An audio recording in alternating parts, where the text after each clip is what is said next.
जय हिंद। आप सभी का स्वागत है एक बार फिर से नए वीडियो में। इस वीडियो में हम देखेंगे क्लास 10 ज्योग्राफी का जो सबसे फर्स्ट चैप्टर है हमारा भारत संसाधन एवं उपयोग। इसके जो भी इंपॉर्टेंट ऑब्जेक्टिव क्वेश्चन है और सब्जेक्टिव क्वेश्चन है जो कि आप सभी का बोर्ड एग्जाम 2027 में होने वाला है, इसके लिए जो है बहुत ज़्यादा इंपॉर्टेंट है। तो आप सभी को इस वीडियो को शुरू से लेकर लास्ट तक देखना है। इससे पहले जो हम लोग चैप्टर 1 का जो है पूरा बुक को जो है लाइन बाय लाइन एक्सप्लेनेशन कर चुके हैं।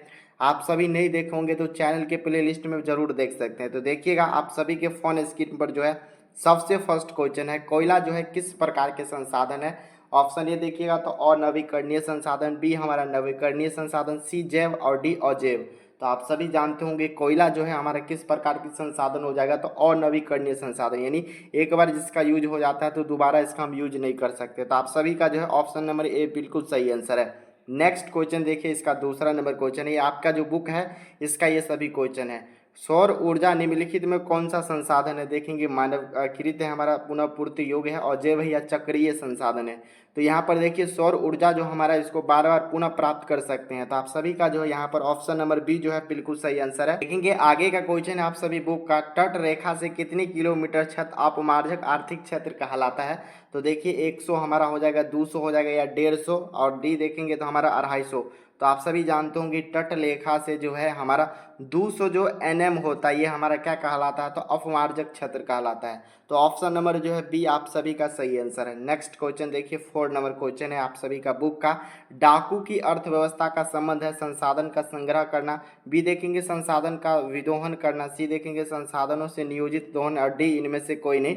तो डाकुओं की जी अर्थव्यवस्था का संबंध है हमारा संसाधन का जो है अनियोजित जो है हमारा विदोहन करना। तो यहाँ पर आप सभी का ये हो जाएगा ऑप्शन नंबर बी, देख सकते हैं ऑप्शन में मिस्टेक है। नेक्स्ट क्वेश्चन देखेंगे 5 नंबर क्वेश्चन, समुद्री क्षेत्र में राजनीतिक सीमा से कितनी किलोमीटर दूर तक जो है राष्ट्रीय जो है हमारा संपदा निहित होता है। तो आप सभी याद रखिएगा समुद्री से बोला जाता है तो 9.2 यानी जो 19.2 किलोमीटर तक हमारा क्या हो जाता है, तो संपदा राष्ट्रीय निहित होता है। तो ऑप्शन नंबर जो है डी आप लोग का बिल्कुल यहाँ पर सही आंसर है। आप सभी के एग्जाम में पूछे हुए प्रश्न भी है इसमें बहुत सारे।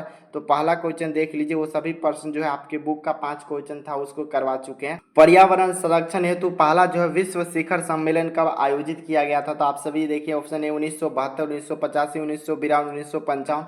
तो पहला आप सभी को याद रखना है कब किया गया था, तो 1942। और किस जगह पर किया गया था, तो आप सभी जानते हैं रियो डे जेनेरो में किया गया था। तो आप सभी का जो है ऑप्शन नंबर सी यहाँ पर बिल्कुल सही आंसर है। दूसरा क्वेश्चन देखेंगे, निम्नलिखित में कौन अजैविक संसाधन है, यानी आप सभी को देखना है ऑप्शन ए हमारा मानव, बी पक्षी, सी नदी, और डी हमारा पेड़। तो देखेंगे अजैविक संसाधन हमारा क्या हो जाएगा यहाँ पर, तो नदी हो जाएगा। ऑप्शन नंबर जो है सी बिल्कुल सही आंसर है। तीसरा क्वेश्चन है हमारा, जोहानसन वर्ग में जो है कौन सा पृथ्वी सम्मेलन आयोजित किया गया था। ऑप्शन देखेंगे प्रथम किया गया था, या दूसरा, या तीसरा, या चतुर्थ। तो याद रखिएगा जोहान्स वर्ग में जो है यहाँ पर तीसरा किया गया था। तो आप सभी को याद रखना है थर्ड ऑप्शन जो है सी बिल्कुल सही आंसर है। आगे का क्वेश्चन देखिए 4 नंबर क्वेश्चन है हमारा, ऊर्जा स्वरूप ज्वारीय ऊर्जा संसाधन का उदाहरण कौन सा हो जाएगा। तो ज्वारीय ऊर्जा का उदाहरण कौन सा हो जाएगा, नवीकरणीय है, मानवकृत है, अजीव है, या जैव संसाधन है। तो ज्वारीय ऊर्जा जो हमारा किस प्रकार का संसाधन होता है, तो नवीकरणीय संसाधन होता है। आप सभी का जो है ऑप्शन नंबर ए बिल्कुल सही आंसर है। 5 नंबर क्वेश्चन देखेंगे, भारत में किस संसाधन का भंडारण सीमित है, खनिज तेल का, ऊर्जा सौर ऊर्जा का, पवन ऊर्जा का, या जलीय ऊर्जा का। तो आप सभी याद रखिएगा यहाँ पर भारत में जो है सीमित मात्रा में जो है हमारा वो हमारा कौन सा ऊर्जा हो जाएगा, तो खनिज ऊर्जा जो है ये हमारा सीमित मात्रा में। ऑप्शन नंबर ए जो है बिल्कुल सही आंसर है। आगे का क्वेश्चन 6 नंबर क्वेश्चन है, सौर ऊर्जा कौन सा संसाधन है, मानव कृत है, पुनः पूर्ति योग्य है, अजैव है, और चक्रीय है। तो आप सभी अभी जस्ट ऊपर में किए हैं।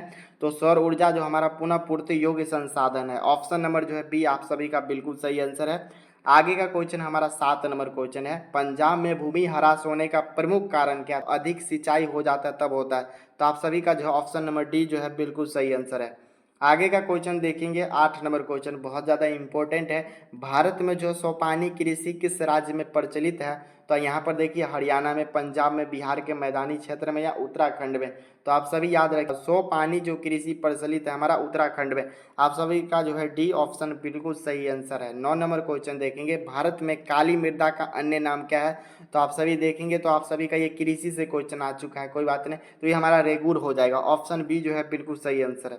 आगे का क्वेश्चन देखेंगे, अधिक जल की उपलब्धता के कारण पृथ्वी को क्या कहा जाता है? तो देख लीजिए, इसको जो है नीला ग्रह के नाम से जानते हैं। बी जो है आप सभी का बिल्कुल सही आंसर है। आगे का क्वेश्चन देखेंगे 11 नंबर क्वेश्चन, बिहार में कितने प्रतिशत क्षेत्र में जो है वन का फैलाव है? तो यहाँ पर देखिए तो कितने प्रतिशत पर हो जाएगा, तो 25% पर जो है बिहार में वन का फैलाव है।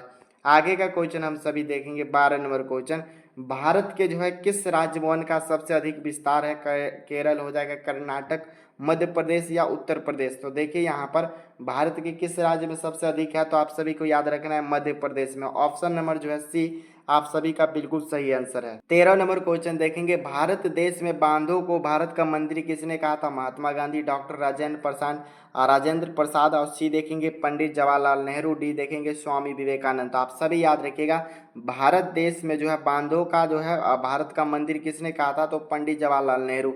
सी जो है आप सभी का यहाँ पर क्या हो जाएगा? सही आंसर हो जाएगा। आगे का क्वेश्चन देखिए 14 नंबर क्वेश्चन है, भारत में जो है मरुस्थलीय मृदा किस राज्य में पाई जाती है? उत्तर प्रदेश, राजस्थान, कर्नाटक या महाराष्ट्र? आप सभी पढ़े हैं उस चैप्टर वाला एक्सप्लेनेशन में, राजस्थान में देखें तो हमारा जो है मरुस्थलीय मृदा पाया जाता है। ऑप्शन नंबर जो है बी आप सभी का यहाँ पर बिल्कुल सही आंसर है। नेक्स्ट क्वेश्चन देखेंगे 15 नंबर क्वेश्चन, किस कमीशन ने जो है सतत पोषणीय विकास की अवधारणा प्रस्तुत किया? तो वेटलैंड्स जो था कमीशन इसी का हो जाएगा। तो सी जो है आप सभी का बिल्कुल सही आंसर है। आगे देखेंगे 16 नंबर क्वेश्चन, कोयला जो है किस प्रकार के संसाधन है? तो कोयला जो हमारा और नवीकरणीय संसाधन हो जाएगा। तो आप सभी का जो है ऑप्शन नंबर ए बिल्कुल सही आंसर है। कोयला का अगर एक बार यूज हो जाता है तो उसको हम दोबारा यूज नहीं कर सकते हैं, तो इसीलिए जो हमारा और नवीकरणीय संसाधन हो जाएगा। 17 नंबर क्वेश्चन देखेंगे, समुद्र तट रेखा से कितनी एनएम क्षेत्र में जो है सीमा अपवाजक आर्थिक क्षेत्र कहलाता है? तो अभी जस्ट किए थे ऊपर में, 200 एनएम हमारा कहलाता है समुद्री की ओर से। तो ऑप्शन नंबर देखेंगे आप सभी का जो है बी बिल्कुल सही आंसर है। आगे का क्वेश्चन देखेंगे, ये भी प्रश्न अभी किए हैं जस्ट, समुद्र क्षेत्र में राजनीतिक सीमा से कितने किलोमीटर तक जो है राष्ट्रीय संपदा निहित है? तो 19.2 तक निहित है। आप सभी का जो है डी यहाँ पर बिल्कुल सही आंसर है। 19 नंबर क्वेश्चन देखेंगे, लौह अयस्क जो है किस प्रकार का संसाधन है? नवीकरणीय, जैव है, प्रवाह है या और नवीकरणीय योग्य है? तो आप सभी यहाँ पर याद रखिएगा, लौह जो हमारा और नवीकरणीय योग्य जो है संसाधन है। डी जो है आप सभी का बिल्कुल यहाँ पर सही आंसर है। आगे 20 नंबर क्वेश्चन है, पवन ऊर्जा जो है किस प्रकार का संसाधन है? ऑप्शन ए देखेंगे और नवीकरणीय, बी देखेंगे जैव, सी हमारा नवीकरणीय और डी देखेंगे व्यक्तिगत। तो देखेंगे पवन ऊर्जा जो है किस प्रकार का संसाधन है? जब आप सभी देखे थे संसाधन को जो है मुख्यतः 4 भागों में बांटा गया, चारों का जो अलग अलग भागों में जो बांटा गया था उसी में से आया था। तो पवन ऊर्जा हम सभी देखेंगे तो ये हमारा कौन सा संसाधन हो जाएगा? तो नवीकरणीय संसाधन हो जाएगा। सी जो है बिल्कुल सही आंसर है। आगे का क्वेश्चन है हमारा 21 नंबर क्वेश्चन, पर्यावरणीय संसाधन है तो देखेंगे नदी है, पेट्रोल है, कोयला है या वन? तो ये आप सभी हम कर चुके हैं, पढ़े भी हैं। तो पर्यावरणीय जो संसाधन हमारा हो जाता है नदी हो जाता है। आप सभी का जो है ऑप्शन नंबर ए बिल्कुल सही आंसर है। आगे का क्वेश्चन हम सभी देखेंगे 22 नंबर क्वेश्चन है, सबसे जो है कीमती और नवीकरणीय संसाधन है जल है, पवन है, वन है या खनिज? तो सबसे कीमती यहाँ पर देखेंगे तो कौन सा हो जाएगा? तो खनिज जो है यहाँ पर सबसे कीमती जो और नवीकरणीय संसाधन हो जाएगा। तो डी जो है आप सभी का बिल्कुल सही आंसर है। 23 नंबर क्वेश्चन देखेंगे, किस प्राकृतिक संसाधन का भंडार जो है सीमित है? तो जस्ट किए हैं समुद्री का, कोयला का या पवन ऊर्जा का या सौर ऊर्जा का? तो किसका जो है यहाँ पर देखेंगे तो जो है सीमित मात्रा में है। तो आप सभी इस क्वेश्चन का आंसर जरूर कमेंट बॉक्स में लिख सकते हैं। तो कोयला देखेंगे, पेट्रोल देखेंगे, तो ये सभी का क्या है? तो सीमित मात्रा है। तो आप सभी का जो है बी बिल्कुल सही आंसर है।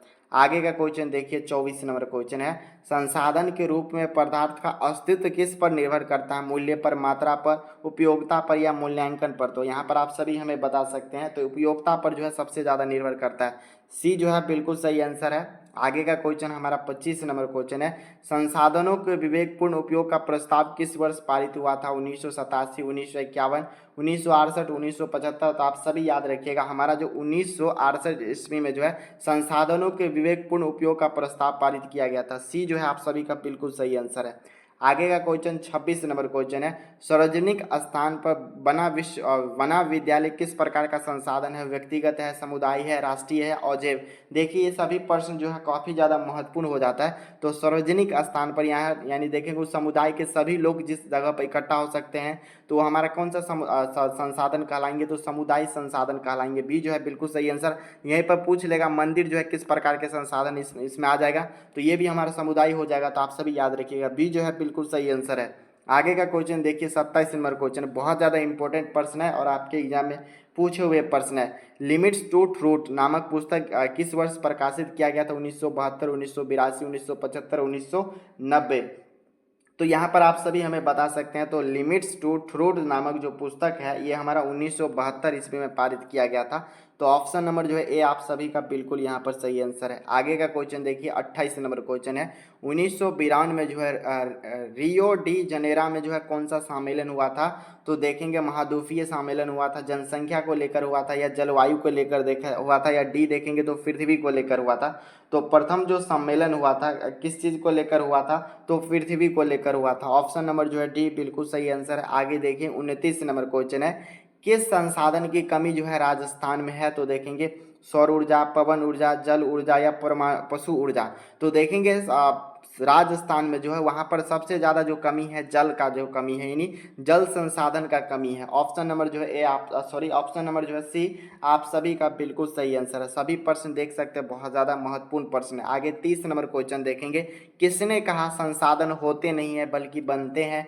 महात्मा गांधी, जिम्मरमैन, अजा हजारे, या मेधा पाटेकर। तो यहाँ पर आप सभी देखेंगे संसाधन होते नहीं है बल्कि बनते हैं, तो जिमरमैन द्वारा कहा गया था। बी जो है आप सभी का बिल्कुल सही आंसर है। आगे 31 नंबर क्वेश्चन देखिए, आईपीसीसी का जो हमारा मुख्यालय किस नगर में स्थित है? तो आईपीसीसी का मुख्यालय हम सभी देखेंगे तो जनेवा में स्थित है। आप सभी को याद रखना है। ऑप्शन नंबर जो है बी बिल्कुल सही आंसर है। आगे का क्वेश्चन देखिए 32 नंबर क्वेश्चन और वीवीआई प्रश्न देख लीजिए, स्मॉल इज ब्यूटीफुल किसकी रचना है? तो आप सभी यहाँ पर देख के बता सकते हैं। तो स्मॉल इज ब्यूटीफुल जो है हमारा सोमशेर जी की रचना। आप सभी पढ़े हैं, हम पिछले वीडियो में जब यहाँ पर एक्सप्लेनेशन कर रहे हैं तो वहाँ पर पढ़े थे, तो आप सभी देख सकते हैं। हमारा ऑप्शन नंबर डी होगा जो कि गलत लिखा गया। आगे 33 नंबर क्वेश्चन है, क्योटो सम्मेलन जो है कब हुआ था? 1996, 1957, 1958, 1999। तो आप सभी यहाँ पर याद रखिएगा, क्योटो जो सम्मेलन हुआ था हमारा कब? तो 1957 में हुआ था। यही जो हमारा दूसरा पृथ्वी सम्मेलन भी हुआ था। तो आप सभी याद रख सकते हैं। तो ऑप्शन नंबर जो है बी आप सभी का बिल्कुल सही आंसर है। 34 नंबर क्वेश्चन देखिए, बहुत ज़्यादा महत्वपूर्ण प्रश्न है, किसने कहा हमारे पास पेट भरने के लिए बहुत कुछ है परंतु पेटी भरने के लिए नहीं? तो देख लीजिए सुभाष चंद्र बोस, लाला लाजपत राय, महात्मा गांधी, या डॉक्टर राजेंद्र प्रसाद। तो हम पिछले वीडियो में इसको भी कवर किए थे। तो महात्मा गांधी जी बोले थे हमारे पास पेट भरने के लिए बहुत कुछ है परंतु पेटी भरने के लिए कुछ नहीं है। तो सी जो है बिल्कुल सही आंसर है। आगे देखिए 35 नंबर क्वेश्चन है, पर्यावरण संरक्षण हेतु पहला विश्व शिखर सम्मेलन कहाँ आयोजित किया गया था? न्यूयॉर्क, जेनेवा, या हमारा जो स्टॉकहोम, या बुडापेस्ट। तो यहाँ पर आप सभी देखकर बता सकते हैं। तो इसका जो है सही आंसर क्या हो जाएगा? तो हमारा स्टॉकहोम हो जाएगा। ऑप्शन नंबर जो है सी बिल्कुल सही आंसर है। आगे का क्वेश्चन देखिए 36 नंबर क्वेश्चन रिपीट प्रश्न है, किसने कहा था संसाधन होते नहीं है बनते हैं? तो आप सभी याद रख सकते हैं, जिमरमैन द्वारा कहा गया था। ऑप्शन ए जो है बिल्कुल सही आंसर है। आगे 37 नंबर क्वेश्चन, ये भी प्रश्न रिपीट है, लौह अयस्क किस प्रकार के संसाधन है? तो लौह अयस्क हम सभी देखेंगे तो और नवीकरणीय संसाधन हो जाएगा। तो डी जो है आप सभी का बिल्कुल सही आंसर है। आगे देखिए 38 नंबर क्वेश्चन है, 1992 में रियो डी जनेरा में कौन सा सम्मेलन हुआ था? तो आप सभी देख सकते हो, थोड़ा लैंग्वेज जो है इसका अलग करके पूछ लिया है। तो हमारा पृथ्वी सम्मेलन हुआ था। ऑप्शन नंबर ए जो है आप सभी का बिल्कुल सही आंसर है। 39 नंबर क्वेश्चन देखिए, पर्यावरण संरक्षण हेतु प्रथम विश्व शिखर सम्मेलन कहाँ आयोजित किया गया था? तो याद रखिएगा स्टॉकहोम में किया गया था। बी जो है आप सभी का क्या हो जाएगा? बिल्कुल सही आंसर है। 40 नंबर क्वेश्चन है, पंजाब में भूमि निमीकरण का जो है मुख्य कारण क्या हो जाता है? तरह गहन खेती हो जाएगा। ऑप्शन ए जो है आप सभी को याद रखना है। आगे देखिए 41 नंबर क्वेश्चन है, भारत में 2001 में कितने प्रतिशत वन का फैलाव था? 2001 में तो देखेंगे 19 से जो है 21% क्षेत्र में जो हमारा वन का क्या था? फैलाव था। तो बी जो है आप सभी का बिल्कुल सही आंसर है। 42 नंबर क्वेश्चन देखेंगे, कौन जो है प्राकृतिक संसाधन नहीं है? वन देखेंगे तो प्राकृतिक संसाधन है, हमारा नदी भी प्राकृतिक संसाधन है, खनिज भी हमारा प्राकृतिक संसाधन है। लेकिन जो नगर ये हमारा मानव द्वारा निर्मित किया गया तो हमारा प्राकृतिक संसाधन नहीं हो जाएगा। सी जो है आप सभी का बिल्कुल सही आंसर है।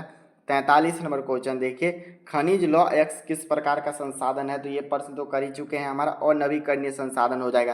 तो यहाँ तक देखें तो हम सभी 43 ऑब्जेक्टिव की यानी 43 की आप सभी को कमेंट करके बता देना आप सभी कितने ऑब्जेक्टिव जो है पहले से जानते हैं उस चैप्टर को पढ़ने के बाद। आप चलिए यहाँ पर देखने वाले इसके जो भी इंपॉर्टेंट सब्जेक्टिव क्वेश्चन है उसको देखेंगे। तो सबसे पहले लघु उत्तरीय क्वेश्चन यानी शॉर्ट क्वेश्चन आंसर देख लेते हैं, फिर इसके नीचे लॉन्ग क्वेश्चन आंसर देखेंगे। तो पहला क्वेश्चन यहाँ आपके एग्जाम में पूछा हुआ प्रश्न है, संसाधन को परिभाषित कीजिए। देख सकते हैं 2015-19 में पूछा हुआ प्रश्न है। तो इसका उत्तर लिखेंगे, मनुष्य की आवश्यकता को पूरा करने वाली तथा उपयोगी वस्तु हमारा संसाधन कहते हैं। इस तरह आप सभी को लिख देंगे, मानव के जो भी आवश्यकता उसको पूरे करने वाले तथा जो भी उपयोगी वस्तु है सभी का सभी हमारा संसाधन हो जाएगा। जैसे जल भी हो जाएगा, देख सकते हैं मनुष्य का ये यूज में आता है, पानी पीने के रूप में बहुत सारे काम में यूज आता है। वन देखेंगे तो यहाँ पर क्या हो जाएगा, जंगल का भी बहुत ज़्यादा काम होता है मनुष्य के लिए, खनिज हो जाएगा, भूमि हो जाएगा, ये सभी क्या है तो संसाधन है। ये सभी आप सभी याद रखिए, सिंपल में मनुष्य की आवश्यकता की पूर्ति करने वाली ये सभी वस्तुएं संसाधन कहलाती है। तो आप सभी यहाँ पर याद रख सकते हैं। आगे देखिए दूसरा क्वेश्चन ये भी पूछा गया है, प्राकृतिक संसाधनों का संरक्षण क्यों आवश्यक है? 2017 और 19 में पूछा गया है। तो देखिए इसका उत्तर लिखे हैं, प्राकृतिक संसाधन जो है हमारा क्या है सीमित है, इसके जो है अंधाधुंध उपयोग से जो है समाप्त हो सकता है, इसीलिए भविष्य की पीढ़ी के लिए जो है इसे बचाना आवश्यक है। तो क्यों करना आवश्यक है? तो सबसे पहले देखिए ये हमारा एक ये जो हमारा प्राकृतिक संसाधन जो भी है वो हमारा सीमित है। देख लीजिए जैसे हमारा कोई भी जीवाश्म ईंधन जो भी हो वो सब हमारा सीमित मात्रा में है, इसके जो अंधाधुंध उपयोग हमें जो है करने से ये सभी समाप्त हो जाएगा। इसीलिए जो आने वाले पीढ़ी में हमें क्या हो जाएगा, इसे बचा के रखना जरूरी है, नहीं तो यहाँ आगे वाले पीढ़ी को नहीं मिल पाएगा। तीसरा क्वेश्चन देखिए, संसाधन संरक्षण का महत्व क्या है? 2022 में पूछा हुआ प्रश्न है। तो इसका उत्तर लिखेंगे, संसाधन संरक्षण से संसाधन को जो है संतुलित उपयोग होता है, पर्यावरण सुरक्षित रहता है तथा आने वाली पीढ़ी की आवश्यकता भी पूरी हो सकती है। तो इसीलिए जो है संसाधन संरक्षण का महत्व ये सभी है। तो आप सभी यहाँ पर इस तरह लिख सकते हैं, 2022 में पूछा हुआ प्रश्न है। देख सकते हैं हमारा 4 नंबर क्वेश्चन है, क्योटो सम्मेलन का मुख्य उद्देश्य क्या था? 2023 में पूछा गया प्रश्न है। तो देखेंगे क्योटो सम्मेलन का मुख्य उद्देश्य ग्रीन हाउस गैसों का उत्सर्जन को कम करके वैश्विक जो ताप वृद्धि ग्लोबल जो वार्मिंग था इसको नियंत्रित करना था। इसीलिए जो यहाँ पर इसीलिए जो है क्योटो सम्मेलन का क्या किया गया था, तो आयोजन किया गया था। तो यहाँ पर आप सभी याद रख सकते हैं इसको इस तरह। आगे का क्वेश्चन 4 नंबर क्वेश्चन है, संसाधन संरक्षण की उपयोगिता पर जो है संक्षिप्त टिप्पणी लिखे। तो यहाँ पर लिख सकते हैं, संसाधन संरक्षण से संसाधन का उचित उपयोग होता है, पर्यावरण प्रदूषण कम होता है तथा प्राकृतिक संतुलन हमें जो है बना रहता है। इसी जो सतत विकास को इससे क्या मिलता है, तो बढ़ावा मिलता है। तो यहाँ पर ये सभी लिख सकते हैं अपने मन से, और जो संसाधन के बारे में लिखना चाहते हैं तो आप सभी लिख सकते हैं। आगे देखिए 6 नंबर क्वेश्चन है, संसाधन नियोजन से क्या अभिप्राय है? 2025 में पूछा हुआ प्रश्न है। तो उत्तर लिखेंगे, संसाधनों की पहचान, विकास और उचित उपयोग के लिए बनाई गई है योजना को संसाधन नियोजन कहते हैं। यानी संसाधन नियोजन क्या किसे कहते हैं? तो लिखेंगे, संसाधनों की पहचान और विकास और उचित उपयोग से बनाई गई योजना को हम संसाधन नियोजन बोलते हैं। इसका उद्देश्य संसाधनों का संतुलित एवं जो प्रभावी उपयोग करना ही इसका उद्देश्य क्या है, तो संसाधन का जो है सीमित मात्रा में यूज करना, और इसका जो है आगे वाले काम में काम आएगा, आगे वाले फ्यूचर पीढ़ी के लिए। देख लेंगे 7 नंबर क्वेश्चन है हमारा, संवहय एवं संचित कोश संसाधन में अंतर स्पष्ट करें। तो इसका उत्तर लिखेंगे, संवहय संसाधन क्या होता है? तो लिखेंगे, वे संसाधन जिनका जो अस्तित्व ज्ञात है परंतु जो उनका जो है पूरा उपयोग अभी तक नहीं किया गया। तो यहाँ पर ये हमारा क्या हो जाएगा, तो संवहय संसाधन कहलाएगा। वे संसाधन जिनका अस्तित्व है हमें पता है लेकिन जो उनका यूज अभी तक नहीं हुआ, यही हमारा क्या हो जाएगा, तो संवहय संसाधन हो जाएगा। उदाहरण देखिए, राजस्थान और गुजरात में सौर एवं जो पवन ऊर्जा है अभिज्ञात है परंतु इसका अभी तक यूज नहीं हुआ है, तो ये हो जाएगा। दूसरा देखिए हमारा संचित कोश संसाधन क्या हो जाएगा, तो ये संसाधन जिनका पता है लेकिन तकनीक या धन अभाव में उनका उपयोग नहीं हो पा रहा है, उसे ही हम क्या बोलते हैं, तो संचित कोश संसाधन बोलते हैं। तो यहाँ पर लिख देंगे, वे संसाधन जो हमें जो है पता है लेकिन जो यहाँ पर क्या टेक्नोलॉजी अभी तक नहीं आ पाया है उसको निकालने के लिए, या हमें जो है धन यानी पैसा के अभी अभाव के कारण उसका उपयोग नहीं कर पा रहे हैं, ये हमारा संचित कोश संसाधन कहलाएगा। जैसे देखिए उदाहरण में पृथ्वी के भीतर मौजूद जो हमारा कुछ खनिज भंडारण है ये हो जाएगा। तो यहाँ जो आप सभी लिख सकते हैं, अगर आपके एग्जाम में पूछा जाएगा तो इस तरह लिख सकते हैं। आगे देख लीजिए, हमारा संसाधन निर्माण में जो है तकनीक की क्या भूमिका है? तो इस तरह लिख देंगे, तकनीक संसाधनों की खोज, विकास और उपयोग में आसानी बनाता है। तकनीक के कारण अनुपयोगी पदार्थ भी उपयोगी संसाधन बन जाते हैं। मान लीजिए हमारा कोई जो अनुपयोगी पदार्थ है, जब तक हमारा इसमें अगर तकनीक का सहायता, टेक्नोलॉजी का सहायता नहीं लेंगे तब हमारा जो उसका कोई काम नहीं आने वाला है। तो आप सभी समझ सकते हैं, जैसे हमारा मान लीजिए हमारा ये क्या है, खेत है यानी ज़मीन है, इसके ऊपर जो हमें मान लीजिए कोई सी चीज़ की खेती करना है, तो जब तक हमें जो है इसके ट्रैक्टर की आवश्यकता होगी, हमारा जो भी है उस सभी की आवश्यकता के बिना बिना टेक्नोलॉजी के माध्यम से इसको हम खेती कर नहीं पाएंगे, तो वो चीज़ रहते हुए भी जो हमारा बेकार हो जाएगा। तो इसीलिए जो है संसाधन निर्माण में जो है तकनीक की जो है बहुत बड़ी भूमिका होती है। तो इस तरह आप सभी को लिख देना है। देखिए इसके जो है 2 लॉन्ग क्वेश्चन आपके बुक में दिया हुआ है। पहला क्वेश्चन है संसाधन के विकास में सतत विकास की अवधारणा की व्याख्या करना है। तो उत्तर लिखें, सतत विकास का अर्थ है वर्तमान पीढ़ी की आवश्यकता को पूरा करते हुए भविष्य की पीढ़ी की आवश्यकताओं से समझौता न करना। इसी संसाधन का उपयोग होता है, इस प्रकार किया जाता हुए लंबे समय तक जो है उपलब्ध रहता है। तो सतत विकास की अवधारणा क्या हो जाता है, तो सतत विकास का अर्थ हो जाता है वर्तमान पीढ़ी की जो भी आवश्यकता है उसको जो है पूरे रूप से पूर्ति होना चाहिए, तथा जो है भविष्य की पीढ़ी की जो भी आवश्यकता है उसको बिना समझौता ना करना पड़े। इसे ही जो है हम सभी क्या बोलते हैं, सतत विकास की अवधारणा बोल सकते हैं, सतत विकास बोलते हैं। इस प्रकार किया जाता है कि लंबे समय तक हमारा क्या हो, उपलब्ध हो। देखिए इस तरह पॉइंट बाय पॉइंट लिखते हैं तो आपका जो है एक भी नंबर नहीं कटता है। तो इस तरह आप सभी को लिखना है। आप देख देंगे सतत विकास का क्या उद्देश्य है। तो पहला देख लीजिए पॉइंट, प्राकृतिक संसाधनों का यहाँ से क्या होता है, संरक्षण होता है। जो भी अगर सतत विकास हो जाएगा तो जो भी प्राकृतिक संसाधन उसको जो अच्छे से बचाव कर पाएंगे। दूसरा देखेंगे तो पर्यावरण को जो है प्रदूषण होने से भी बचा सकते हैं। तीसरा देखेंगे तो संसाधनों का संतुलित हमें उपयोग भी कर पाएंगे। चौथा देखेंगे भविष्य की पीढ़ी के लिए संसाधनों को सुरक्षित भी रख पाएंगे। तो ये सभी हमारा देख सकते हैं सतत विकास की क्या हो जाएगा, व्याख्या, उद्देश्य, अवधारणा, इस तरह लिख देना है। देखिए लास्ट नंबर क्वेश्चन है आपके लॉन्ग में पूछा जा सकता है, स्वामित्व के आधार पर संसाधनों के विभिन्न स्वरूपों का वर्णन करना है। तो आप सभी इसका उत्तर लिखेंगे। इस तरह 2 पॉइंट आप सभी को आंसर लिखना है, एक भी नंबर कहीं नहीं जाने वाला है। तो स्वामित्व के आधार पर संसाधनों को जो है 4 भागों में बांटा गया, इस तरह आप सभी को लिख देना। पहला देखेंगे तो व्यक्तिगत संसाधन होता है। तो देखेंगे इसकी परिभाषा लिख देंगे। व्यक्तिगत संसाधन जिस संसाधन पर किसी व्यक्ति का अधिकार होता है, हमारा व्यक्तिगत संसाधन होता है। जैसे देख लीजिए घर हो गया, खेत हो गया, गाड़ी हो गया, वाहन हो गया, ये सभी क्या हो, व्यक्तिगत संसाधन हो गया। दूसरा देखिएगा तो इसका जो है सामुदायिक संसाधन हो जाए, जिनका उपयोग जो है समाज के सभी लोग करते हैं, जिसका उपयोग जो है समाज के सभी लोग करते हैं वो हमारा सामुदायिक संसाधन कहलाएगा। जैसे उदाहरण देखिए हमारा जो पार्क होता है उसमें सभी यूज करते हैं। हमारा जो सड़क होता है सड़क पर सभी लोग चलते हैं। तालाब हो गया, तालाब का भी सभी लोग यूज करते हैं। और हमारा विद्यालय, ये सभी क्या हो जाएगा, तो सामुदायिक संसाधन हो जाएगा। इस तरह आप सभी को जो अच्छे से लिख देना है। तीसरा देखिए हमारा राष्ट्रीय संसाधन क्या होता है, तो जिन पर जो है पूरे राष्ट्र का अधिकार होता है, हमारा क्या हो जाएगा, राष्ट्रीय संसाधन हो जाएगा। जिस संसाधन पर पूरे राष्ट्र का लोग अधिकार करे उसे हम क्या बोलते हैं, तो हमारा क्या हो जाएगा, राष्ट्रीय संसाधन। जैसे वन देखिए, जंगल है, इस पर सभी लोग का अधिकार होता है। जो नदियाँ होता है इस पर भी सभी लोग का अधिकार हो जाए। खनिज जो होता है सभी लोग इसका यूज कर सकते हैं। रेलवे जो होता है सभी लोग आ जा सकते हैं। तो ये सभी हमारा क्या हो जाएगा, राष्ट्रीय संसाधन हो जाएगा। चौथा देखिए हमारा हो जाता है अंतर्राष्ट्रीय संसाधन, जिनका उपयोग सभी देश द्वारा अंतर्राष्ट्रीय नियमों के अनुसार किया जाता है, वो हमारा क्या हो जाएगा, अंतर्राष्ट्रीय संसाधन। यानी पूरे विश्व में सभी देश जो अंतर्राष्ट्रीय जो भी नियम किया गया उसके अनुसार किया जाएगा, तो हमारा अंतर्राष्ट्रीय संसाधन कहेगा। उदाहरण देखिए महासागर के जो अंतर्राष्ट्रीय क्षेत्र है, अंटार्कटिका के जो भी हमारा है, ये सभी क्या हो जाएगा, तो अंतर्राष्ट्रीय संसाधन हो जाएगा। तो इसका यूज जो है सभी लोग कर सकते हैं विश्व में। तो आप सभी को बताना है यह वीडियो कैसा था, जरूर कमेंट बॉक्स में लिखिए। और चैनल पर पहली बार आए तो सब्सक्राइब करके ऑल पर दबा दें। और साथ में इसका जो भी PDF वगैरह लेना चाहते हैं तो आप सभी जो है टेलीग्राम जरूर ज्वाइन कीजिए। वीडियो को लाइक नहीं किए हैं तो जरूर लाइक कर लीजिए। चलिए आप सभी से मिलते हैं इसके नेक्स्ट वीडियो में, तब तक आप सभी अच्छे से पढ़ाई करें। चाहें